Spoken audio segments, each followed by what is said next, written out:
Asleep, is he? The ploughing plonker.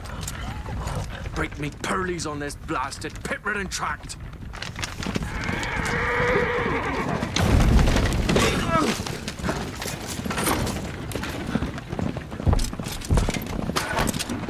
Where's Virna, Gyro?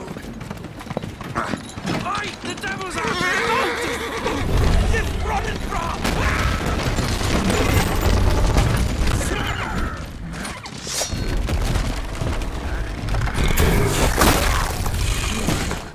Look out there, shield her.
Salt.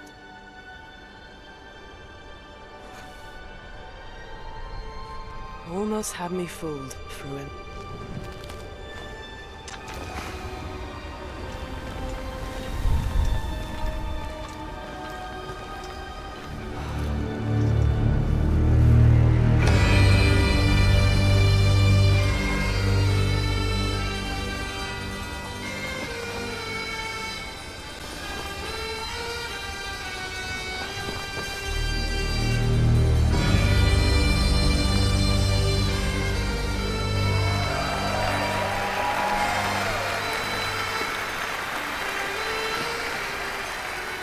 Thank you.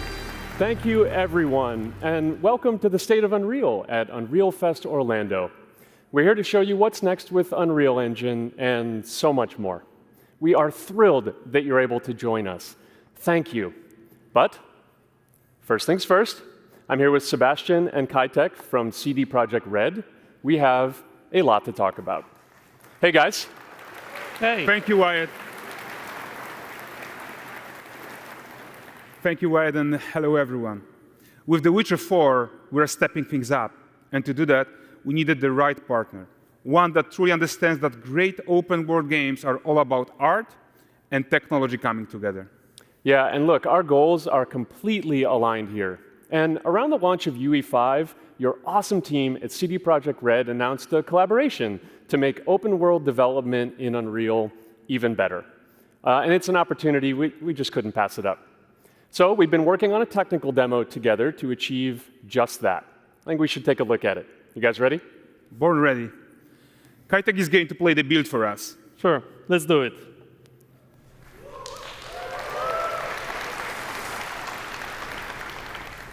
This is a technological showcase set in the world of The Witcher 4. What you just saw and are going to see now is running on a standard PlayStation 5 at 60 FPS with ray tracing. So in the game, you'll be playing as Ciri, a professional monster slayer, a witcher. She explores the world and hunts down monsters for coin. The region we are in is called Kovir, and you'll get to explore it in a game. Right now, Ciri is investigating a monster, and after gathering new clues, she is heading back to a nearby village.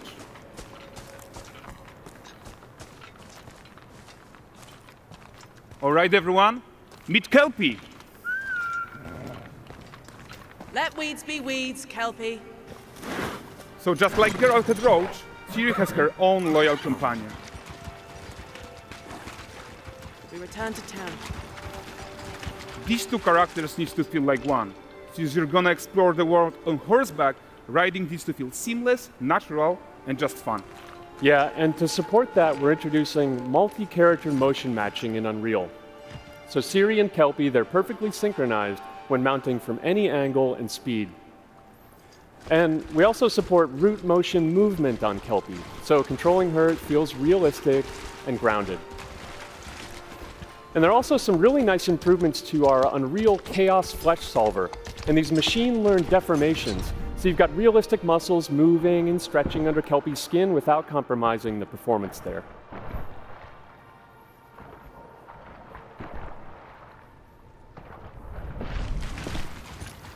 So let's leave Siri behind for a second and talk about the world itself.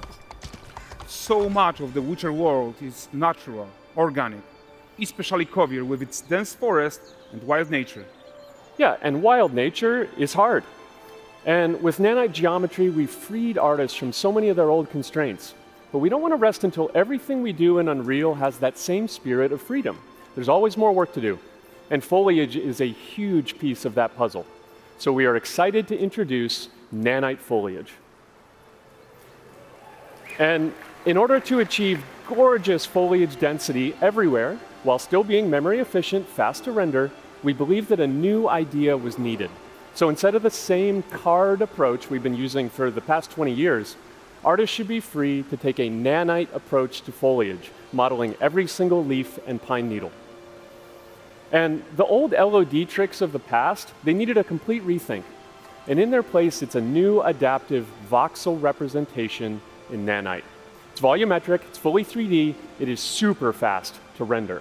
And these dense clusters of triangles turn into these cubes, which at a distance, they're no larger than a pixel, and they react to the changing light of our dynamic sun and our shadows, and they allow artists to render whatever amount of foliage is needed to achieve their vision without compromise.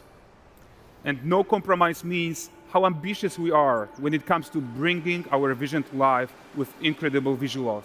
But more than that, together with Epic, we created faster way to load the world. We can now bring in more content more quickly for the smoothest possible experience as we fly down to catch up with Siri.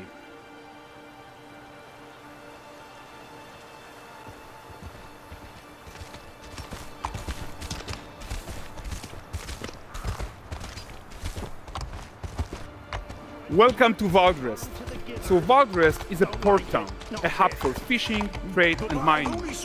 It's one of those places where you can meet shady characters or overhear gossip from other lands. It's also where Ciri took on her current contract. High-tech, let's leave Kelpie here and explore the marketplace and food. I'm so excited we can finally show you some of this stuff. Let's see what Valdrest has to offer. Bugger. Not her again. Not even at the Land Exeter Fair! Now, 9 gazes while I present him with a fish. For the furry rascal will often wait, and the fair's weight grants good fortune. Here, have they?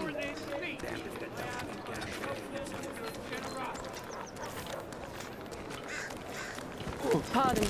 Guys, notice how responsive the world is. Character actions directly affect what happens around you, sometimes even setting off chain reactions. Everything is working together.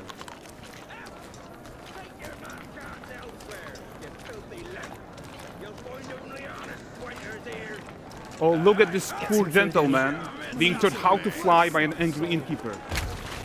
That's what happens when you cheat at Gwent. Last of it, is it? Running away. Silver, round ones, what jingle in the purse.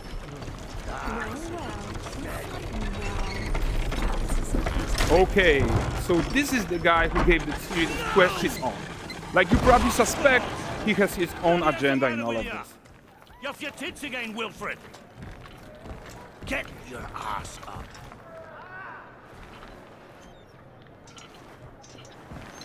A typical day's toil. Who in?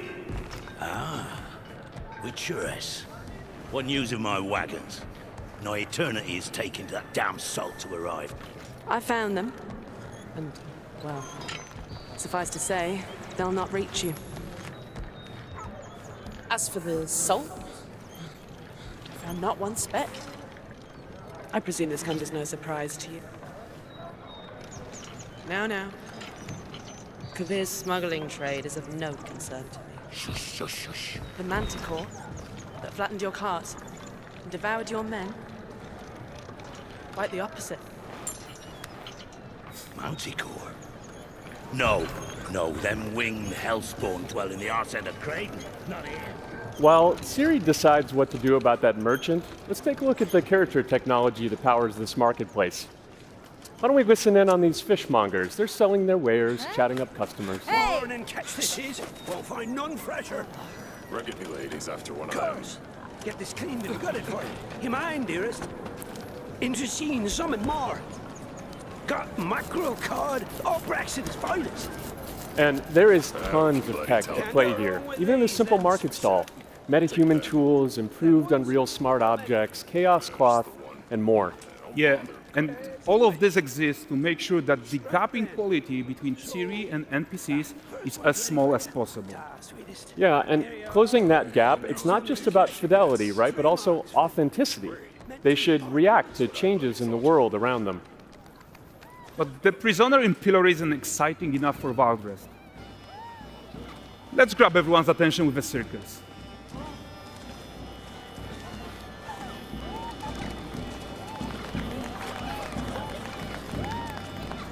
But the great performance deserves a huge crowd though. Let's crank it up.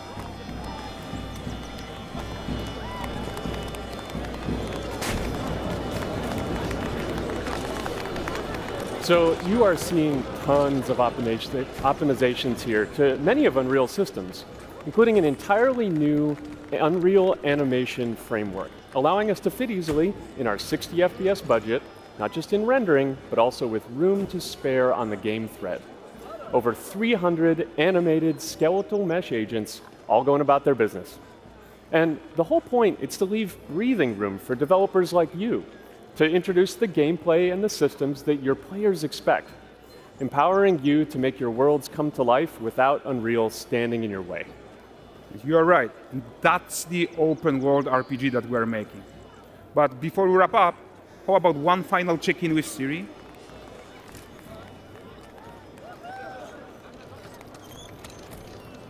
We are making this game to be the most immersive and ambitious open world Witcher game ever.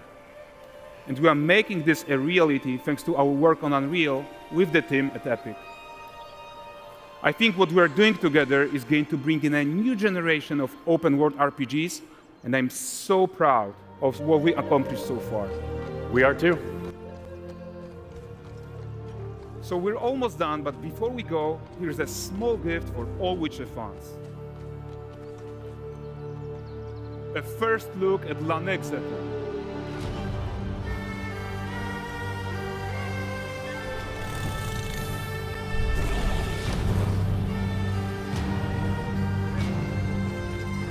Onward, Kelby. With what?